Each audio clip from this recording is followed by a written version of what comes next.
নমস্কাৰ বন্ধু বান্ধৱীসকল, আপোনালোক নিশ্চয় ভালে আছে। ময়ো ভালে আছোঁ আপোনালোকৰ আশীৰ্বাদত। আজি আপোনালোকলৈ এটা ভিডিঅ' আগবঢ়াবলৈ বিচাৰিছোঁ। সেইটো হ'ল বৰলে কামুৰিলে আপোনালোকে কি কৰিব। আমি সেইটোৰ ওপৰত আলোচনা কৰিব বিচাৰিছোঁ। বৰলে কামুৰিলে সদ্য এনেই যদি বৰল বা বিছা বা সেনেকুৱা এলাৰ্জি জাতীয় বস্তুবিলাকে যেতিয়া কামুৰে তেতিয়া আমাৰ এলাৰ্জি হয়। এলাৰ্জি হৈ ফুলি যায় বস্তুটো আৰু বিষ হয়। সেইকাৰণে আমি ঘৰত সদায়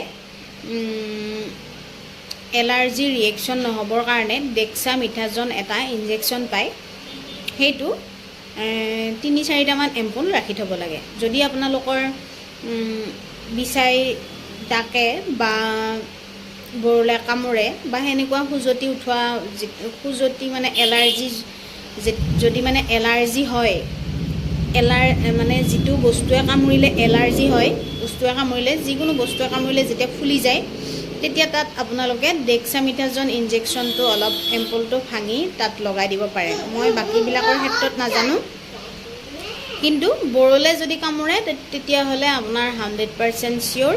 যদি বৰলে কামোৰা অংশখিনিত থকা শুংটো আপুনি শুংটো গুচাই লৈ তাত যদি আপুনি টটালিকৈ ডেক্সামিথাজন ইনজেকশ্যনটো ভাঙি পেলাই দিয়ে অলপ, তেতিয়া তাৰ বিষটো নোহোৱা হ'ব আৰু ফুলাটো কমি যাব আৰু আপুনি একো অসুবিধাই নাপায়।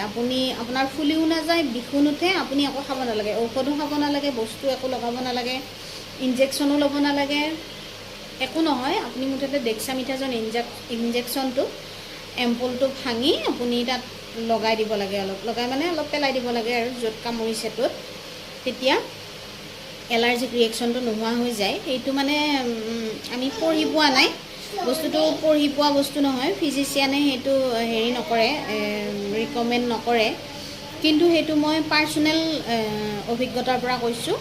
যেতিয়া মোক বৰলে কামোৰে বা মোৰ মইনাজনীক বৰলে কামোৰে তেতিয়া মই ডেক্সামিথাজনৰ এম্পুলটো অলপ ভাঙি তাত লগাই দিওঁ বা পেলাই দিওঁ, তেতিয়া একদমেই বিষ নুঠে। তাইৰো এবাৰ কাণত কামুৰিছিলে, আমাৰ ছোৱালীজনীৰ কাণত এবাৰ কামুৰিছিলে, তেতিয়াও মই দিছিলোঁ। যিদিনা কামুৰিছিল সেইদিনা মোৰ নাইট ডিউটি আছিলে আৰু মই শুংডাল ওলাই তাত অলপ ডেক্সামিথাজন দি মই নাইট ডিউটি কৰিব গৈছিলোঁ। সেনেকৈ তাইৰ জ্বৰ বিষ একো নুঠিল, কিন্তু সৰু বাচ্ছাৰ যদি বৰলে কামোৰে তেতিয়াহ'লে জ্বৰ বিষ উঠে। তাইৰ সেনেকুৱা একো নহ'ল। সেনেকুৱা আৰু হ'লেও আপোনালোকে ফিজিচিয়ানক দেখাব লাগিব, কিন্তু সেইটো ইমাৰ্জেঞ্চি ট্ৰিটমেণ্ট বুলি ক'ব খুজিছোঁ। আৰু মই ইমাৰ্জেঞ্চি ট্ৰিটমেণ্ট সেইটো যদি কৰে তেতিয়াহ'লে বহুত পৰিমাণে ৰেহাই পায়।